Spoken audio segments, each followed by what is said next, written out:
Tapi sekarang tanpa hukum Taurat, kebenaran Allah telah dinyatakan, seperti yang disaksikan dalam kitab Taurat dan kitab-kitab para nabi, ayat 22.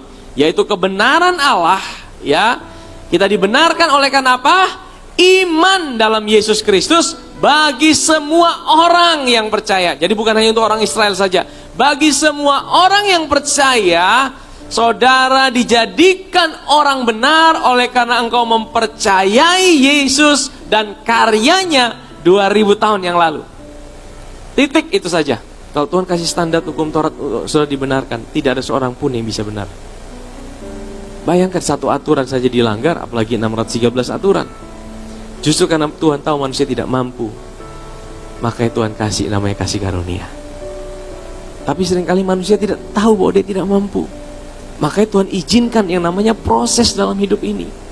Karena kita seringkali tidak sadar bahwa kita tidak mampu. Tapi Tuhan tahu, Tuhan izinkan kita untuk melewati proses. Bukan karena Tuhan itu tidak peduli sama kita. Bukan karena Tuhan tidak tahu kita tidak mampu. Tuhan tahu kita tidak mampu, tapi kita tidak tahu bahwa kita tidak mampu. Demikian pula halnya waktu Tuhan kasih hukum Taurat 613 itu. Bukan berarti Tuhan tidak tahu orang Israel tidak mampu, tapi orang Israel tidak tahu bahwa mereka tidak mampu. Sehingga Tuhan bilang, kalau kalian mau coba, silakan coba. Waktu mereka coba, mereka jatuh bangun. Dan waktu mereka jatuh bangun itulah, sampai satu titik Tuhan biarkan 1500 tahun, baru Tuhan datang sebagai manusia. Tuhan bilang gini, kalian lihat kan? Kalian tidak mampu mengasihi aku dengan segenap hatimu, segenap jiwamu, segenap kekuatanku. Sekarang kau lihat, aku akan mengasihi kalian dengan segenap hatiku, segenap jiwaku, segenap kekuatanku. Amin, saudara. Itulah Injil. Itulah kabar baik, saudara. Itulah kekristenan. Inilah yang membedakan kekristenan dengan semua agama yang lain. Karena semua agama yang lain, penekanannya adalah pada kekuatan manusia untuk mentaati aturan-aturan yang dibuat oleh Tuhan. Sebenarnya semua agama punya sebuah tujuan yang baik. Mereka berusaha mencapai Tuhan. Maka tidak ada agama yang jelek sebenarnya. Agama tidak ajarkan sesuatu yang jelek.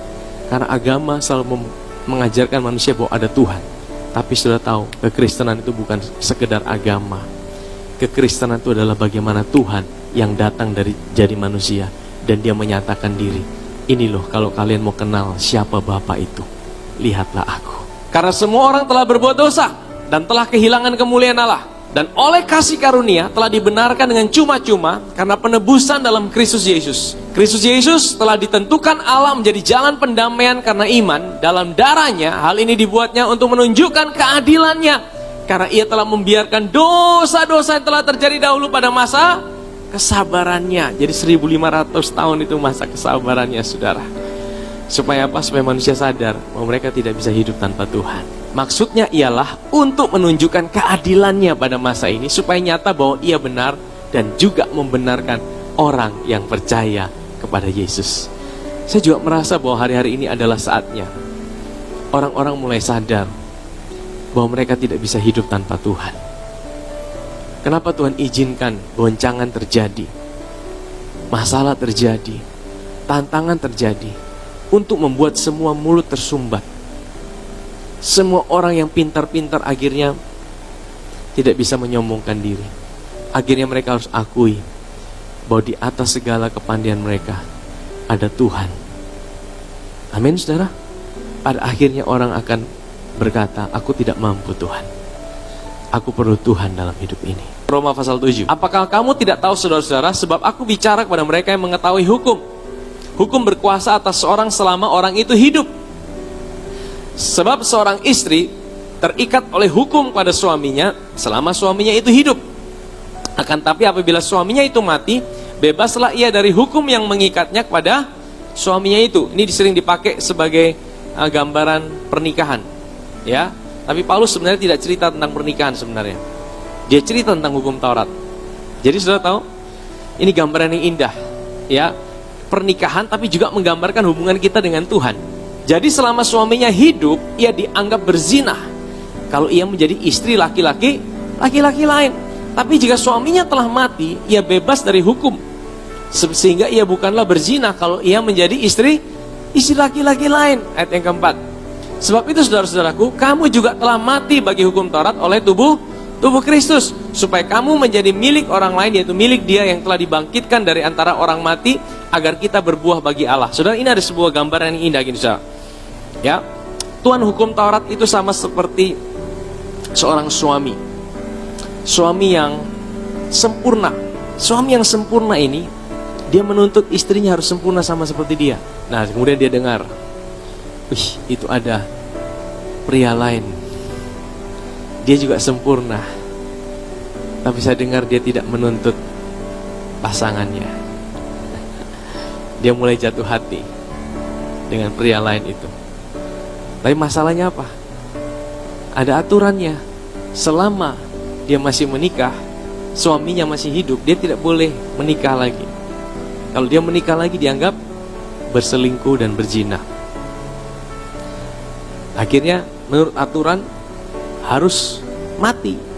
Nah, masalahnya siapa yang mau mati nih? Suaminya atau istrinya? Nah, firman Tuhan berkata, suaminya tidak bisa mati karena suaminya sempurna. Hukum Taurat itu tidak bisa mati. Hukum Taurat akan tetap ada untuk selama-lamanya. Dia tidak pernah bisa mati. Oleh karena hukum Taurat tidak bisa mati, maka pilihannya adalah istrinya. Siapa istrinya itu? Saudara dan saya. Yesus harus datang. Yesus harus datang sebagai suami yang baru, suami yang sempurna. Tapi suami yang sempurna itu bedanya apa?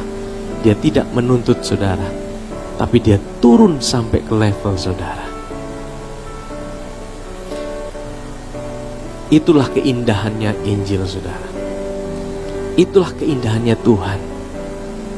Itulah keindahan kasih karunia.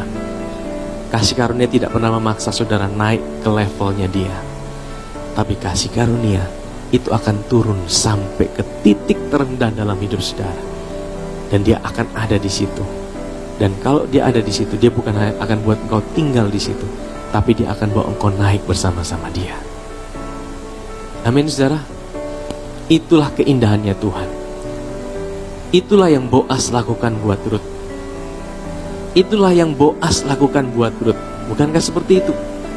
Penebus yang satu bilang, saya tidak mau. Dia janda, dia orang Moab, nanti keturunanku bisa rusak. Bukankah hukum Taurat juga menuntut kita sempurna seperti itu? Kalau di mata hukum Taurat, Rut ini tidak ada masuk hitungan. Rut tidak masuk hitungan. Tapi di mata Boas,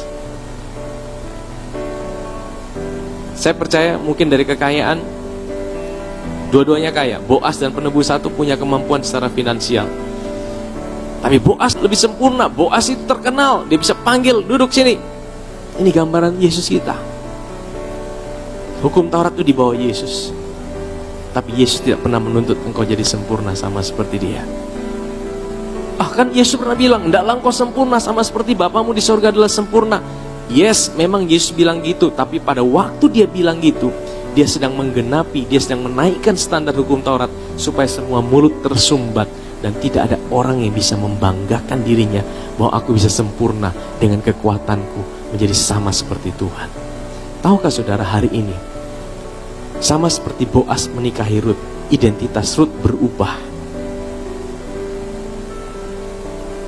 Dia diubahkan menjadi sempurna, bukan karena dia berusaha jadi sempurna, tapi karena dia dinikahi sama Boas. Bagaimana saudara jadi sempurna? Dengan cara yang sama. Saudara tidak bisa sempurna dengan saudara andalkan kekuatan saudara. Tapi ketika saudara dinikahi oleh Yesus, dengan kematian dan kebangkitannya, saudara dijadikan sempurna.